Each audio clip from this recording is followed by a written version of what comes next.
All right, you are live, sir. All right, welcome everybody. Thank you for coming to the penultimate ENP study session. I came up with that word on my own. Nobody prompted me to use that word. This will be on USA federal 911 legislation and FCC regulation. Very exciting topic. We're going to be going through quite a bit today, but if anybody has any questions as I go through it, feel free to stop me and ask those questions instead of waiting to the end. I'm going to be going over a little bit more than what's in the study guide, simply because I don't think the study guide really, it lists bills and it lists FCC regulation by topic, but it does not really give it in proper context, I think, and that context is important to remembering it as well as to understanding it. So I'm going to be giving a little bit of a brief history of 911 in the country, from a regulatory and legislative perspective. But if anybody, as I said, if anybody has any questions as I go through, please feel free to raise your hand or type in the chat or just start talking. As always, this ENP study session series is brought to you by the Colorado 911 Resource Center, the Colorado 911 Training Standards Institute, and the Colorado 911 program within the Colorado Public Utilities Commission. So thank you to all of those organizations for making this happen. Today we will be discussing U.S. federal legislation and regulation that helped form 911, what 911 is today. Not all of this, as I said, is covered in the book. I'm including it for what I believe is important context, and I'll point out what is covered in the book because it's more likely to be covered in the ENP exam. Before we get into it, I want to start with some terminology. This is terminology for non-lawyers. If I wrote any of these definitions in a way that people don't agree with, you can blame me because I didn't get these from the book or anywhere else. I did this because a lot of people may not understand the difference between the different terms when it comes to legislation, bills, or acts, or regulation or rules. And I wanted to make sure that we're all on the same page for the presentation. So legislation is also known as a bill or an act. Those three things roughly mean the same thing. They are all a proposed new law or a change to an existing law that is called legislation. That's those proposed changes. A piece of legislation is referred to informally as a bill. Federal bills usually have a specific name and are referred to as an act. All three of those terms are generally interchangeable. So if you hear me talk about legislation or a bill or an act, those are all referring to the same thing, which is a proposed change to a law or a proposed new law. A statute or a law is what happens once a bill is passed and signed by the president in terms of federal legislation, or by the governor if it's in terms of state legislation. That bill then becomes law or statute. So statute and law mean the same thing. Regulation, also one of those words that has other words that we use all the time, rules or code. All three of those mean the same thing. So some federal agencies have the authority to issue regulations, which are rules that companies or individuals have to follow. Regulation cannot conflict with existing law, and the regulatory agencies only have authority to get the authority that was given to them by Congress, or in the case of state regulatory agencies, the authority that's given to them by the state legislature. The set of all federal regulation ever passed together by all regulatory bodies is called the United States Code, or USC. So the FCC, all of the FCC's code ever written that currently is still effective exists in section 47 of the USC, just as an example. So if you hear the terms regulation, code, or rules, they're all the same thing. So I'm going way back. I'm going to start with the origins of telecom in the US. And the reason why I'm doing this is because 911 does not exist in a vacuum. It exists in the environment of telecom in the United States, and how telecom came to be in the United States is important for understanding how 911 works and why it works the way it does and why it's regulated the way it is. So 1876, Alexander Graham Bell patented the telephone. 1878, the first telephone exchange opened in New Haven, Connecticut. So through the late 1800s through 1936, this was the beginning of the telecom industry in Colorado. And there were a lot of telephone companies. There was one long distance company that connected them called Atlantic Telephone and Telegraph, or AT&T, which you obviously recognize because that company is still around today, although the form of it is very different than it was back then. And back at that time, AT&T began buying up all of a significant number, not all of them, but a significant number of the local telephone companies, and used its status as a monopoly to keep new long-distance telephone companies from forming by refusing to interconnect with them to those local exchanges. So AT&T, basically through those practices of buying up local telephone companies and then only allowing those local telephone companies to talk to each other through their long distance network, was able to maintain a monopoly as a long distance telephone company in the United States. 1936 came the Communications Act of 1936. This bill created the Federal Communications Commission. So before that, there was no regulatory oversight of telecommunications in the United States.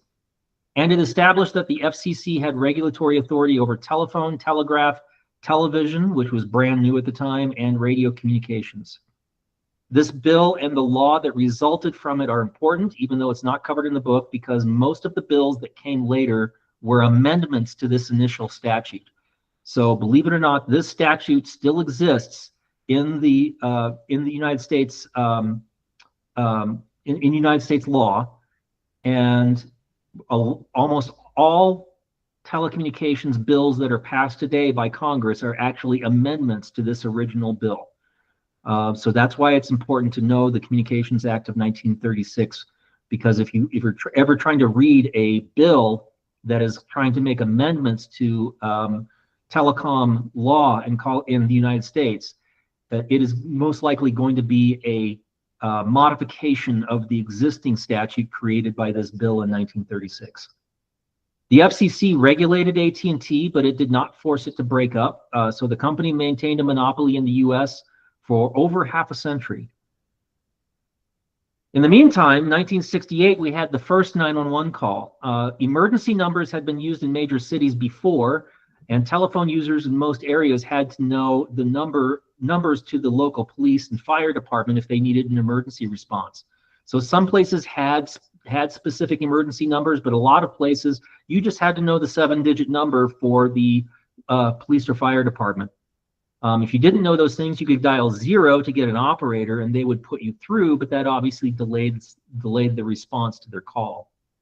AT&T was working on the establishment of a nationwide number, but the Alabama Telephone Company wanted to be the first, so they facilitated the first 911 call in Haleyville, Alabama. It was still not the official nationwide number for a number of years to come, but that was the first 911 call through a demonstration by the Alabama Telephone Company showing how a 911 call could work. 1974, the U.S. Department of Justice filed an antitrust lawsuit against AT&T.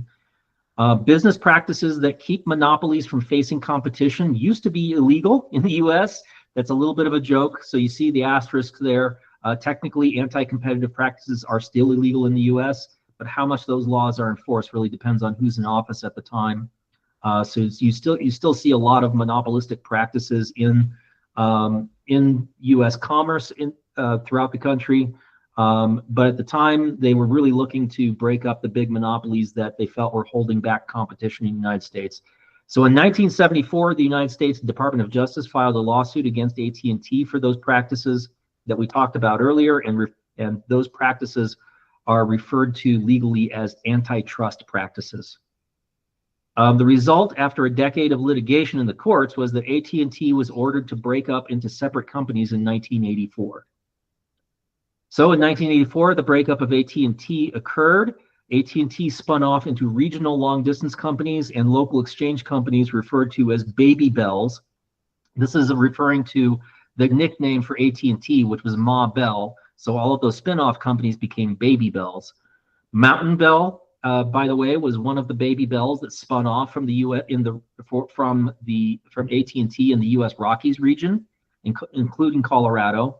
That company eventually became U.S. West, which became Quest, which then became CenturyLink, which was then bought out by Lumen and does business under multiple names, including both CenturyLink and Lumen in Colorado.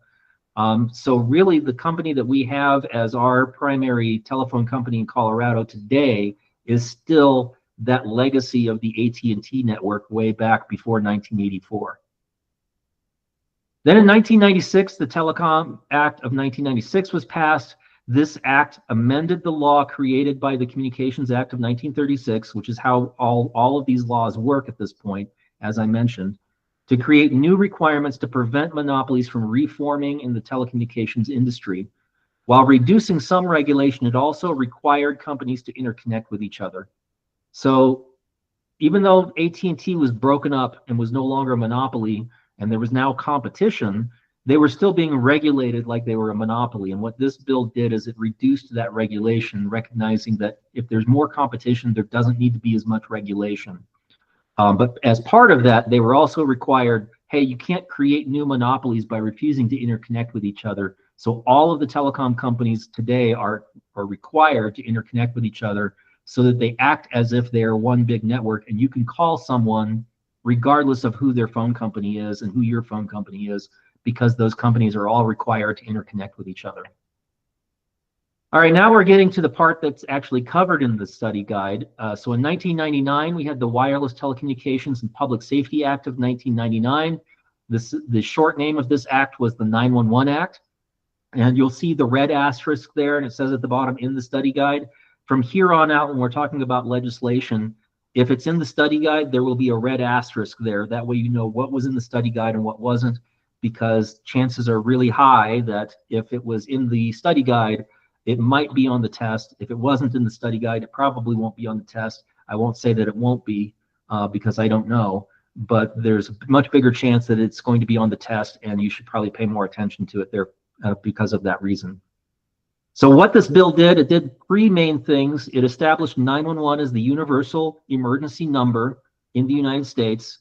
911 was already being used throughout most of the United States as an emergency number. So it may become as a surprise to a lot of people that it was not the official universal emergency number until 1999, but that is the fact that 911, even though it was being used in most of the United States already, it was not the official universal emergency number until that year. It required that wireless phones support 911. That support just meant that if you called 911 on a wireless phone, it would go to a 911 center. It doesn't mean it came in on a 911 line. It doesn't mean that it included location information. It just meant that you could actually call 911 on a wireless phone, whereas a lot of wireless companies, especially the small ones at that time, may not have supported 911 service. And it directed the FCC to support the development of enhanced 911. Enhanced 911 already existed at that time, but it was still it was in its infancy, really, and there was no enhanced 911 for wireless 911. So that was really the focus of it, was to get enhanced 911 into the wireless telephone field. In 2004, we had the next big piece of 911 legislation, which was the Enhanced 911 Act of 2004. This created the National E911 Implementation and Coordination Office, or ICO. It's not called that anymore, but there is still a 911 program under the National Highway Transportation Safety Administration, or NHTSA. If you go to 911.gov, that is a website that is maintained by that program today. But this is where it started, was with the creation of the National E911 Implementation and Coordination Office through the 2004 Enhanced 911 Act. It authorized, and this is an important, I put that in italics because it's an important use of the word there. It authorized up to $250 million in grants per year to the states to facilitate E911 implementation. And it made non-diversion of 911 funds to other purposes a prerequisite for these funds. So if you were using 911 surcharge funds to pay for fire trucks, for instance, you would not be eligible for any of that money that was authorized through this bill. Notably, although it was authorized at $250 million per year, only a one-time grant of $43.5 million was ever appropriated by Congress. So there's a difference between what a bill authorizes and what Congress actually appropriates. If it's authorized, that means that there is a grant program that's set up that could give out that money if Congress then authorizes it, or excuse me, appropriates it. And unfortunately, even though the bill authorized $250 million a year, Congress only saw fit to actually appropriate money to that grant program once, and they only appropriated $43.5 million. So we missed out on a lot of potential funding that was allowed through this bill, but was never actually funded by Congress.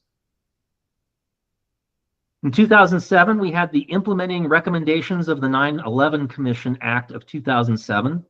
So of course we remember in 2001 was the attack on the World Trade Center and the Pentagon, and the attempted attack on the Capitol building, which luckily was thwarted. And what happened on that day in September 11, 2001, eventually led to this bill, which looked at what happened on September 11th and said, what are things that we could have done to help first responders respond to that tragic day. And what this did was it appropriated $43.5 million in state 911 grants. Remember, this is the same $43.5 million we talked about here that was appropriated to the Enhanced 911 Act of 2004. So between 2004 and 2007, even though they were authorized to give out $250 million a year, there was no money in that grant program until 2007, when this bill appropriated $43.5 million into that program. It authorized another $950 million per year for the years 2008 through 2012 for the Homeland Security grants, specifically for supporting public safety answering points. And it authorized nearly $3.5 billion in emergency management grants for emergency operations centers. Those didn't specifically help 911, but they did help build out emergency operations centers across the country. It established an interoperable emergency communications grant program for the years 2009 through 2012 as well. The $43.5 million was spent on a number of different improvements to 911 around the country, including Colorado, mostly for upgrading equipment to be able to receive ALI and wireless enhanced 911. Only a small portion of the rest of the grants were used to directly upgrade or improve 911 services, although a lot of radio upgrades were also paid for. In Colorado, it went to several specific 911 centers in Colorado that received funding to help upgrade their centers' call handling equipment to be able to receive ALI information essentially for wireless calls. Then in 2008, we had the New and Emerging Technologies, or NET 911 Improvement Act. This is just 1 year after the last 911 Act from 2007. This bill required IP-enabled telephones or voice over internet protocol providers to provide 911 service. It allowed states to assess 911 fees on VoIP service, which before this bill came out, it was not clear if states had the authority to do that. This bill clearly stated that states do have the authority to do that. And it directed the FCC to start tracking public safety answering points. So the FCC, after this bill was passed, created a national PSAP registry where they keep track of how many PSAPs there are in the country. The accuracy of that registry lacked a lot to be desired at the beginning and still does today, but has gotten more accurate as the years have gone on. It also required the Implementation and Coordination Office that I mentioned earlier to develop a national plan for migrating to IP-based 911 networks. That should, when I say IP-based 911 networks, if you've attended the other classes in this ENP study session series, that should be translated into your mind as next generation 911, because that's what they're talking about. So it required the Implementation and Coordination Office to develop a national plan for migrating to next generation 911. Also that same year, there was another bill, which doesn't sound like a 911 bill at all, but it did have a 911 provision in it. That was the Food Conservation and Energy Act of 2008. That was the Farm Bill. There is a farm bill in most years, but that was the Farm Bill of 2008. And the 911 provision that was buried in this very large bill, we're talking thousands of pages, there was a 911 provision that allowed loans to local governments through the Rural Utilities Service for improvement of 911 access. It allowed for future revenue from 911 surcharges to be used as collateral to secure loans. These were loans from the RUS, which is part of the United States Department of Agriculture. This loan program still exists today. So if you are a rural 911 agency and you want to learn more about that, you can reach out to us, and Jennifer or myself, and we can help you learn more about this loan program. It is not used very often because, again, it is a loan program. You have to pay the money back. But if you have equipment upgrade needs and you would like to get money now to implement those equipment upgrades and then pay it back out of your future 911 surcharges, this is a loan program that would potentially allow you to do that. Whoop. I have a duplicate of the slide and it threw me off. 2012 was the Middle Class Tax Relief and Job Creation Act. That also doesn't sound like a 911 bill, but it was a very massive stimulus bill that helped pull the U.S. economy out of the Great Recession. If you were in the working world in 2008, you probably remember the Great Recession that started around 2008 and 2009, and it continued on for several years. The Middle Class Tax Relief and Job Creation Act was a stimulus bill meant to help pull the U.S. out of that recession, and it included some 911 provisions in the bill. Notably, it created the First Responder Network Authority, which today we just call FirstNet, or the FirstNet Authority, and it directed several reports to be conducted on the needs of the transition to next generation 911. And it authorized up to $115 million in 911 grants to the states to be funded through the sale of radio spectrum by the Federal Communications Commission. Notably, the same sale of radio spectrum that produced that $115 million, and if you don't know what I'm talking about, the FCC controls the radio spectrum in the United States. It gets to say who gets to use which bands of radio waves are available throughout the entire country. And if they have radio spectrum that they are selling off to private industry, that is actually revenue that the federal government receives. And in this case, that revenue was used to fund the First Responder Network Authority and this $115 million grant program. The money that went to FirstNet was $9 billion, and 911 got $115 million. So you can understand how some of us might have felt back in 2012 when we were looking at this bill and trying to figure out why FirstNet was getting $9 billion and we were getting $115 million. But I'm digressing a little. So it took several years for the funds through the sale of the radio spectrum to become available. So even though this bill was passed in 2012, in 2018 and 2019, Colorado used its portion of these funds, which amounted to about $2.6 million, to help fund the one-time cost of the transition of Colorado's PSAPs to an EZNet. So it was only how many years ago is that? 6 to 7 years ago that we were able to use this money, and we used it to pay for the transition of all of Colorado's 911 centers to our first EZNet, which is still in operation today. 2017 was Carey's Law Act of 2017. This was a bill that was named after Carey Hunt, who was a woman who tragically lost her life in a hotel, I believe it was in Texas, when her daughter attempted to call 911 from the hotel room to report that her mother was being assaulted, but was unable to get through because she didn't know that she had to dial 9 first for an outside line. So this bill made it a requirement for all multi-line telephone systems to have direct dialing capability, meaning that you do not have to call, you don't have to dial 9 for an outside line or 8 for an outside line. Usually it was 8 or 9, but sometimes it could be another digit when calling 911. So if you just dial 911 without putting another digit in front of it, the multi-line telephone systems have to deliver that call to a 911 center. It also directed the FCC to issue further rules, including that 911 calls in MLTS, or multi-line telephone systems, must result in someone at a central location at the facility where the MLTS is being deployed, being notified, so that they can direct first responders to the correct location.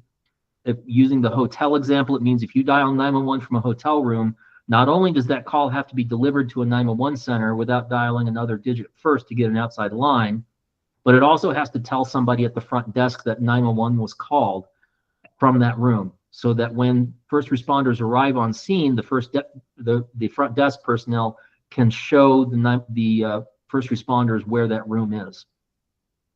It grandfathered in existing MLTS deployments, meaning that if you already had a multi-line telephone system when the law went into effect, you did not have to meet these requirements. But any system manufactured, sold, leased, or upgraded after February 16th of 2020 would have to comply with the new rules.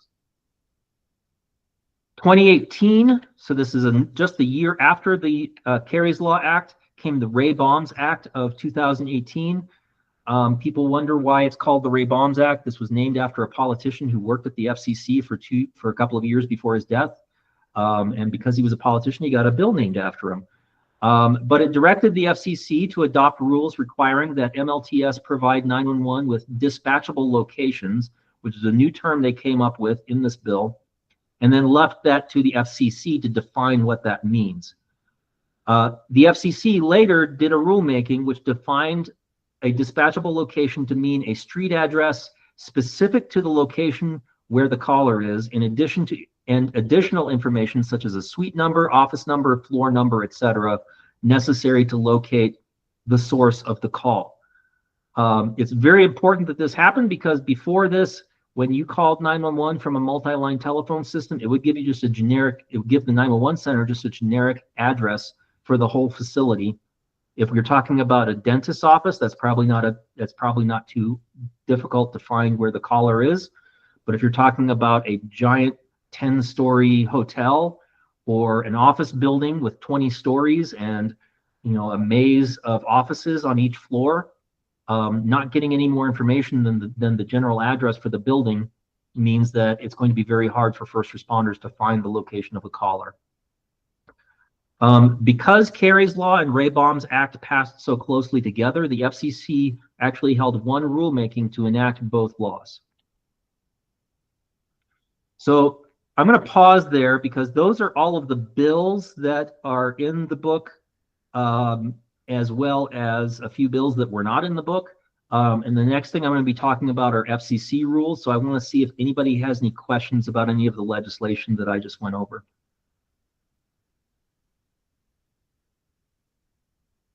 Okay. Well, remember, laws are what are passed by Congress, but a lot of laws leave the details, just like with Carey's Law and Ray-Bombs Act. They left the details of the implementation of those laws to the FCC as a regulatory body. So once the laws are passed, then it's up to regulatory bodies like the FCC to work out the details, and they can pass other laws too, as long as they have been given authorization to do so by statute. So unlike the statute, where I went through in chronological order, because I think it's important to understand the evolution of statute regarding 911 in the United States over time, I'm going to be grouping the FCC rules by topic. Rules, as opposed to statutes, can change more frequently than laws do. That's one of the reasons why regulatory bodies exist, is because it takes a lot of effort and time to pass a law. But technology changes faster than those laws can be passed. So regulatory bodies exist to pass rules that can change a lot faster and more flexibly than laws can.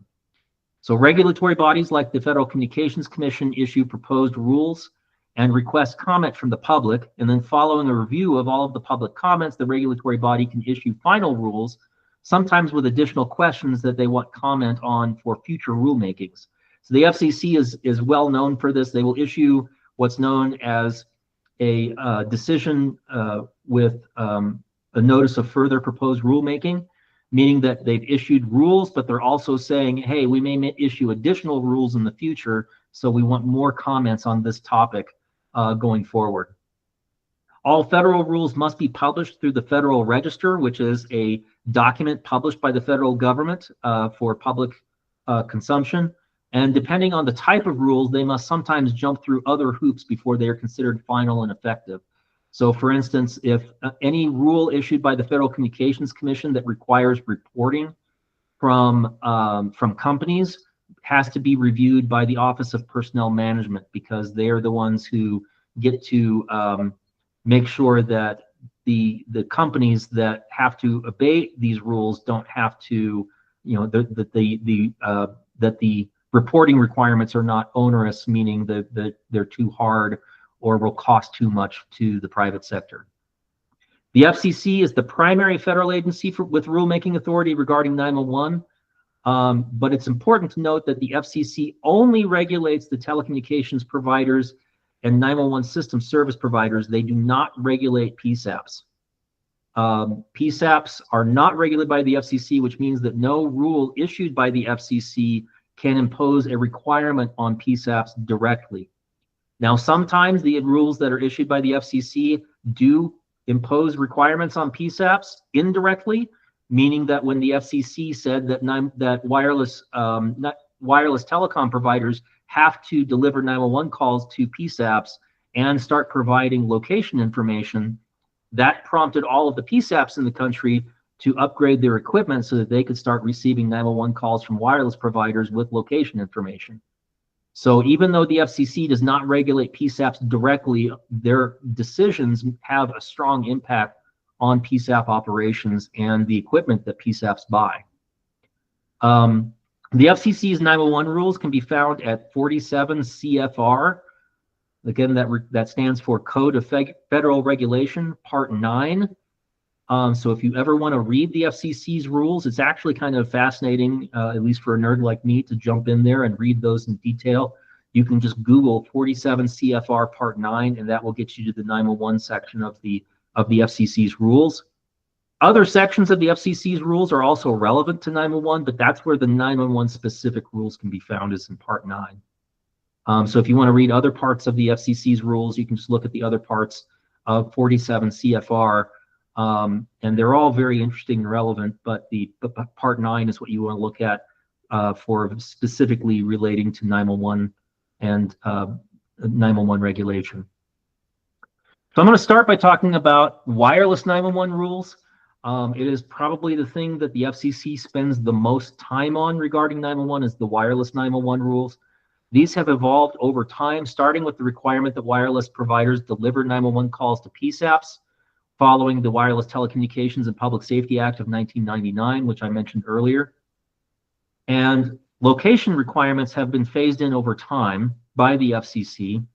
As of 2020, all providers should be providing a dispatchable location or latitude and longitude for wireless calls within 50 meters or about 150 feet of the location of the caller.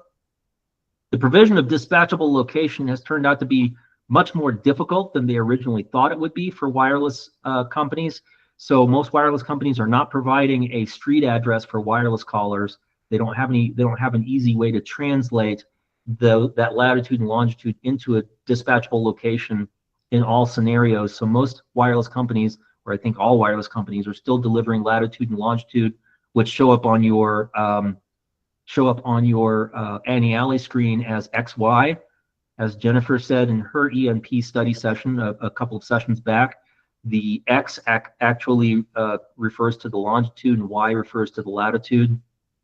Dispatchable location again means civic street address. Since I said, just as I just said, most wireless carriers don't have a capability of providing that yet, so they're providing latitude and longitude instead.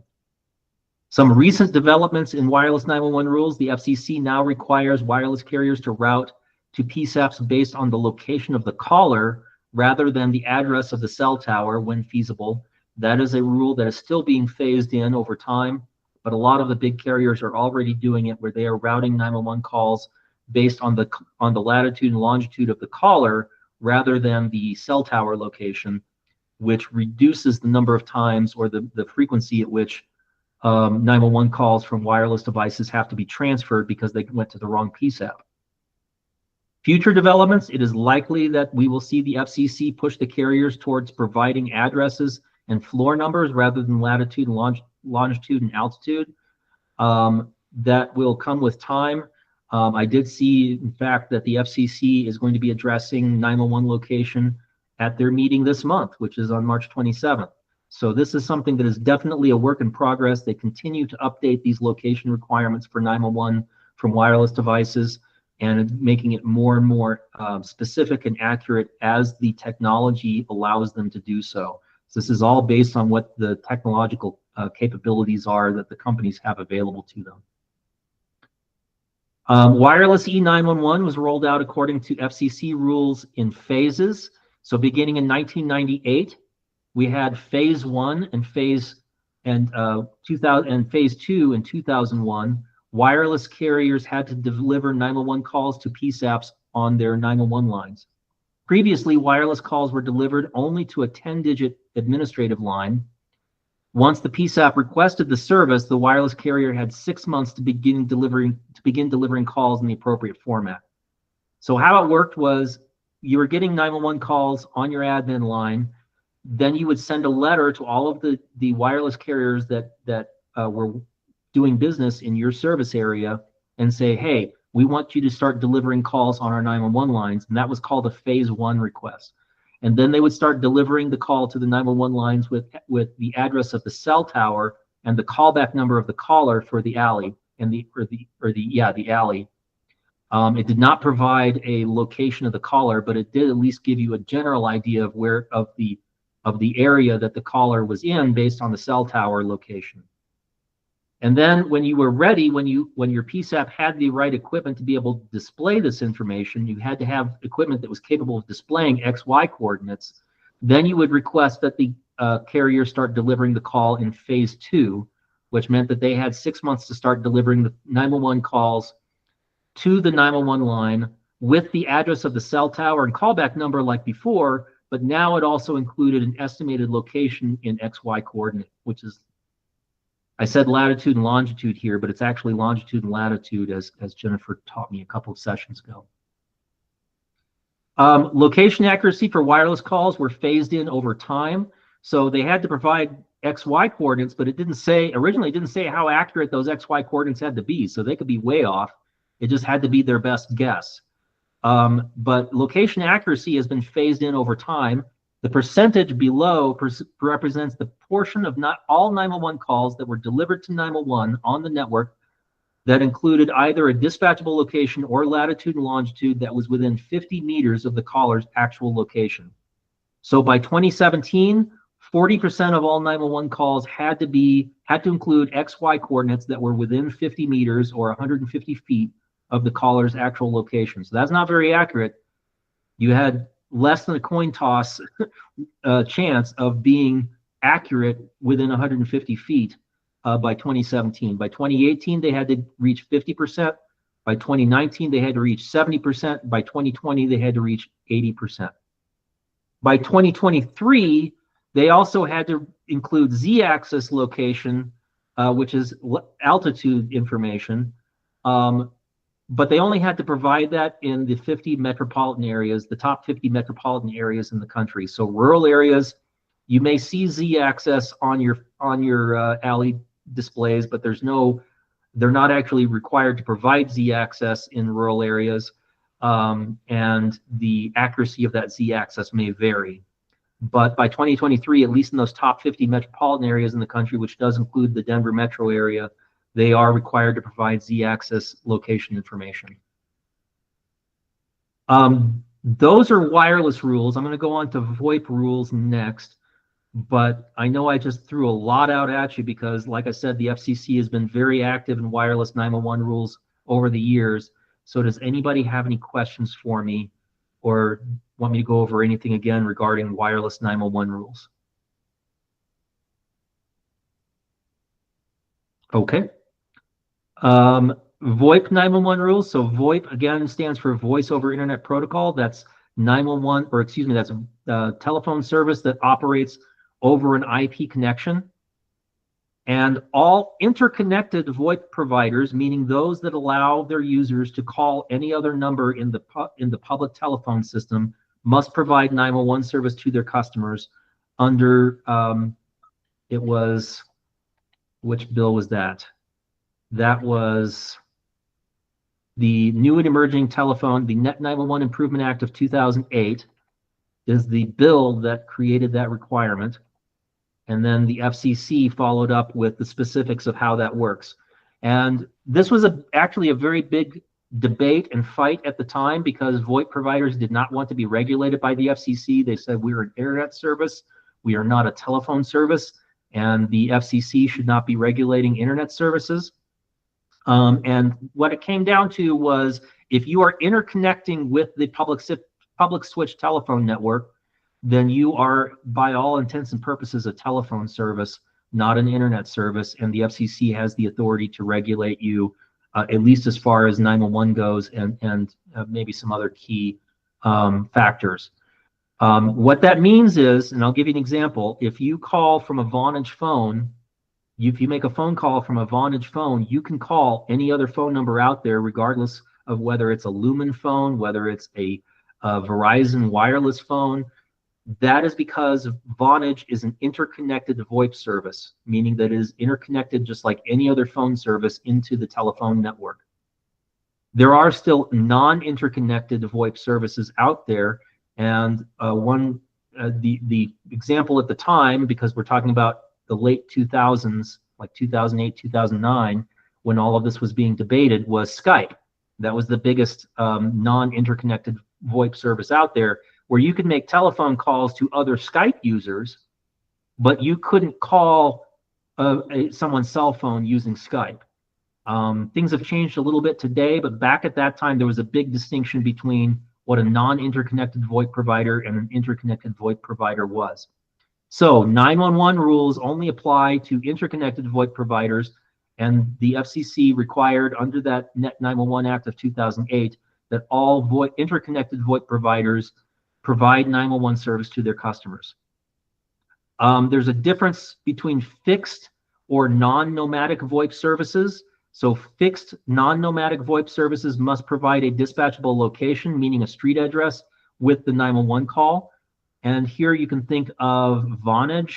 You can think of Comcast VoIP phones, which are, they've got a pretty good footprint in Colorado today. Those are phones that are connected to your home internet, and they're in your house. They don't move around a lot. That's why it's called fixed versus nomadic VoIP services or non-fixed VoIP services. Those are sometimes you might still see them today. People would get a it looks like a USB stick from a company called Magic Jack. That USB stick can go into a laptop, and you can then use your laptop as a phone using the VoIP service that is embedded in that USB stick. That is called a nomadic VoIP service because you can take it with you anywhere, and so it's a little harder for the provider to provide a street address. But nomadic VoIP services still have to provide a dispatchable location, or they can provide an XYZ coordinate estimate if they have the ability to do so. Or they can provide a registered location, and this is what pretty much all of them do today. When you sign up with the service, you as the user have to tell the service what your address is, and that is the address that the VoIP service will use to route your 911 call, as well as the address that they provide on the alley display when you call 911. And it's because it's the most technologically feasible solution. They could put GPS tickets or GPS chips in those USB sticks that I was talking about to get an XYZ coordinate, but that's not very technically feasible and doesn't work in all circumstances. And a dispatchable location just simply does not work if you're moving the device around a lot to different addresses. So they're relying on the customer to actually update their location every time they move the device, which unfortunately we know that doesn't always happen. So if you get a VoIP call, it's always a good idea to make sure that the caller is at the address that is displayed on the screen. It's always a good idea to do that, which is why it's the first question you ask when you answer a 911 call. But it's specifically and especially important when it's a VoIP call because it might be a nomadic VoIP device. Any questions on VoIP?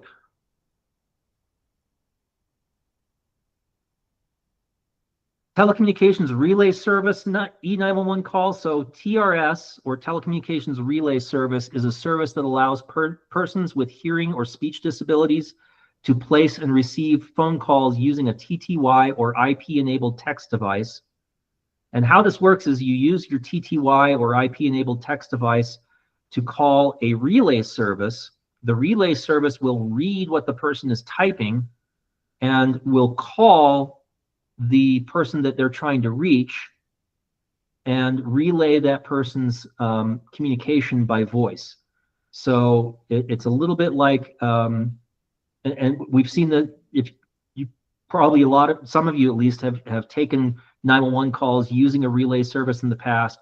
So it's actually going through a third person who is relaying the what the person who is hearing deaf or hearing impaired or speech disabled to the hearing caller, and then when the hearing caller relays a message back, they're typing that message to the caller on the other end.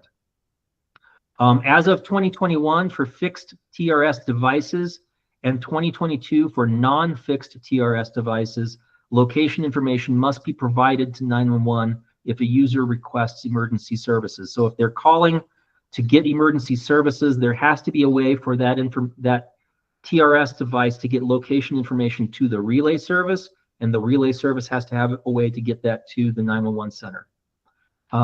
As you can imagine, that is very technologically complicated, and I do not have a lot of firsthand experience as to how well that works, but that is the FCC requirement. So I'll just ask, has anybody taken a call through a TRS relay service recently? And if so, did it provide location information when you received the 911 call? And I know we don't have a lot of people on the call today, so there's a good chance that none of you on the call have ever taken a TRS call. So that would be interesting to know how well that's working in the real world, but those were the requirements as of 2021 for fixed TRS devices and 2022 for non-fixed TRS devices. Text to 911 is something also that's regulated by the FCC. Wireless carriers are required to provide text to 911 to a PSAP within 6 months of the PSAP certifying that it is capable of receiving text to 911 calls, either natively or through the 911 network or through an interim solution. That means that, so CenturyLink is our 911 system service provider in Colorado, but CenturyLink does not currently support text to 911 being delivered to 911 centers through their EZNet.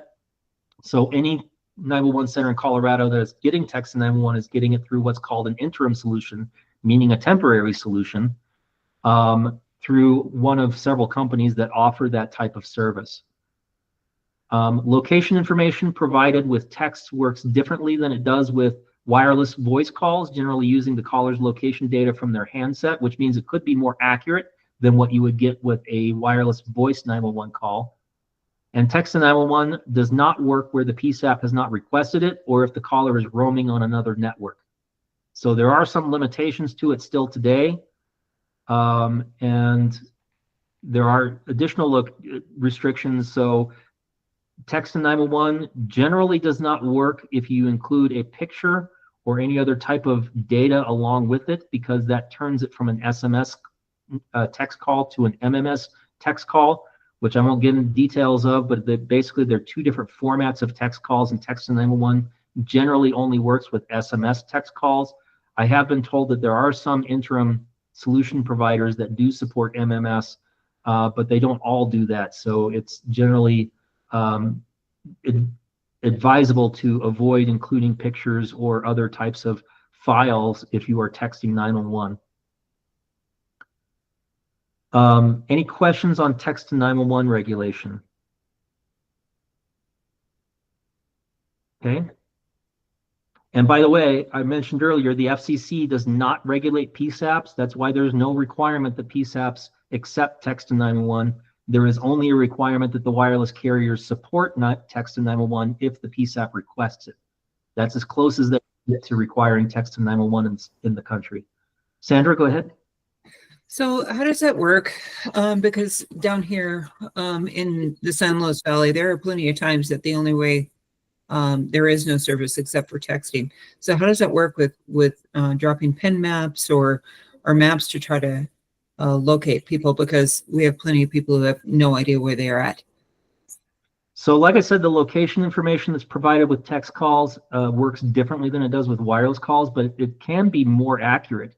So if you have the ability to map the location that comes in from the text through your text service, and it really depends on who your interim text to 911 service provider is, whether they're able to deliver that location information to you. You should be able to map that on mapping in your center, but it might depend on what equipment you have. Okay. All right. Yeah. I was just thinking, because certainly you use whatever tools you have, like asking them to drop a map or whatever they can, and helping people through that situation more than they're already in. Yeah, and that use case that you just gave of using text to 911 where the signal isn't strong enough to carry a voice call, but it might be strong enough to carry a text call is a really good use case for text to 911. And it was one of the first text 911 calls that was received in Colorado. Pitkin County was the first center to get text to 911, and one of their very first text 911 calls was a lost hiker who didn't have strong enough signal to actually call. Their call kept getting dropped, but they were able to text. Claire? Right.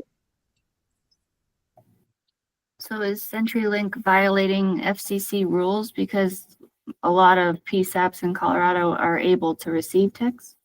No, the FCC rules just say that the wireless carriers have to support text to 911. It does not say that the 911 service providers have to support text to 911. Okay. That being said, though, CenturyLink recently did file a tariff update, which is basically a service plan update with the Public Utilities Commission, basically proposing that they start supporting text to 911 over the EZNet. They ended up withdrawing that proposal temporarily, but we expect them to refile that in the future. So we're hoping that maybe within a few years, text to 911 will be supported over the EZNet. Which means you don't have to get rid of your interim solution. If you like the interim text to 911 solution you have, but you will also be able to get text to 911 calls delivered over the EZNet, which in some areas of the state may be more reliable. Maybe San Luis Valley, as an example, it might be more reliable there because I know some places were hesitant to even implement text to 911 because their internet service was so spotty and would go down so frequently. And all of these interim solutions require, an internet connectivity, or if not internet connectivity, they'd have to have a dedicated internet connection for delivery of those text calls, which in some areas of the state is easier said than done. Good questions, guys. Really appreciate it. Next generation 911.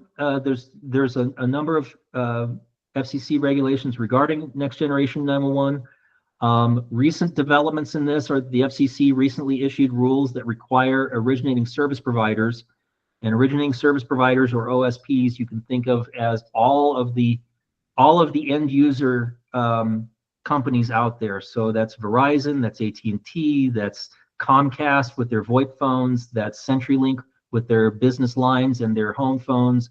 It's all of the companies that provide telephone service are OSPs. It requires all OSPs to deliver calls to 911 networks in IP format or an I3 format within 6 months of request from the 911 authority for that network.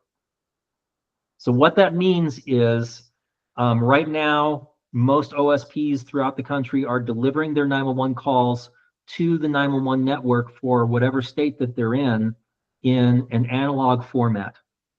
In order for us to get to full next generation 911, or I3, which is the other term for next generation 911, in order to get to full next generation 911 nationwide, these OSPs will eventually have to start delivering 911 calls to the 911 networks in IP format preferably in I3 format, meaning that the call is in the proper format for next generation 911 call delivery, not just in internet protocol format. This approach was requested by the National Association of State 911 Administrators, or NASNA, and it kind of mirrors the phase 1, phase 2 approach that we saw with the implementation of wireless enhanced 911. So you remember I said that wireless enhanced 911 was when the PSAP requested phase 1, they would start delivering the calls to a 911 line with the location of the cell tower. When the PSAP requested phase 2, the wireless carrier started delivering the calls to the 911 center on a 911 line with the address of the cell tower and the XY coordinates of the caller whenever that was available. This kind of mirrors that where when the 911 authority for the network, whoever that is, requests phase 1 of the OSPs will have 6 months to start providing 911 calls to the 911 network in IP format. And when the 911 authority requests phase 2, the OSPs will have 6 months to start delivering 911 calls to the 911 network in I3 format, meaning with all of the location information attached to the call in the IP headers and everything else that's required for next generation 911 compliant 911 calls. So this was meant to help the states fully implement next generation 911 systems, which include geospatial routing of 911 calls. And it's just a recent thing that the FCC has passed. It is not it is not active yet. Currently, it is being reviewed by the Office of Personnel Management, or the Office of Management and Budget. I forget which federal office is reviewing those rules, but they will be going into effect soon, and we're working on the system for how states would go about requesting that. Now, unlike wireless phase 1 and phase 2, this is not something that will be requested by individual 911 centers, because if you request it, the OSP has to do it for all their calls to the 911 network. So it has to be requested on a network-wide basis. So it'll be mostly state 911 authorities that will be making those requests. We will be working with CenturyLink and Lumen, CenturyLink/Lumen, to determine when their network will be ready to start receiving calls in IP format, and then we'll make our phase 1 request to all of the OSPs. They have 6 months to do it, but it's also allowed in the rules that the state 911 authority can come up with a different schedule, because it doesn't make sense for all of the OSPs to do it at once. You don't want them to do it all at once. So we'll probably come up with a schedule for each OSP to transition over to IP format one at a time. And then when that's done and CenturyLink is ready to start receiving calls in I3 format, then we can do the phase 2 requests. Any questions about that development? And I will say, I wanted you to know about this because it is a very important development in next generation 911 implementation. It is also so new that it probably won't be on the ENP exam for at least a couple years, because it just happened a few months ago. And that is my whole presentation. I know I went through a lot of information. If anybody has any additional questions, I'm happy to answer those now. But otherwise, I'm just really glad you were able to join tonight. And if you're watching the recording after the fact, I am thankful for you doing that as well. So I will just ask if anybody has any additional questions.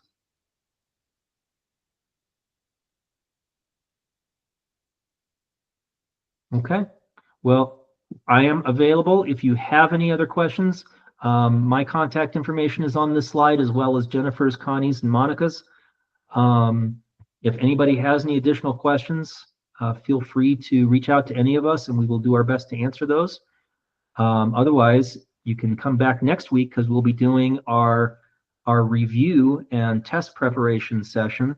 And we'll be asking if anybody has any questions, not only about the session tonight, but any of the previous sessions.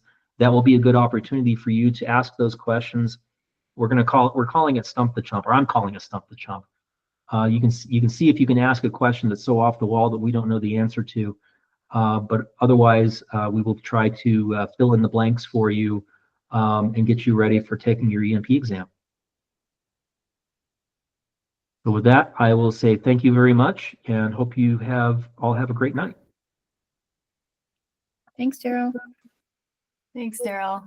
Thank you. Thank you. Thank you.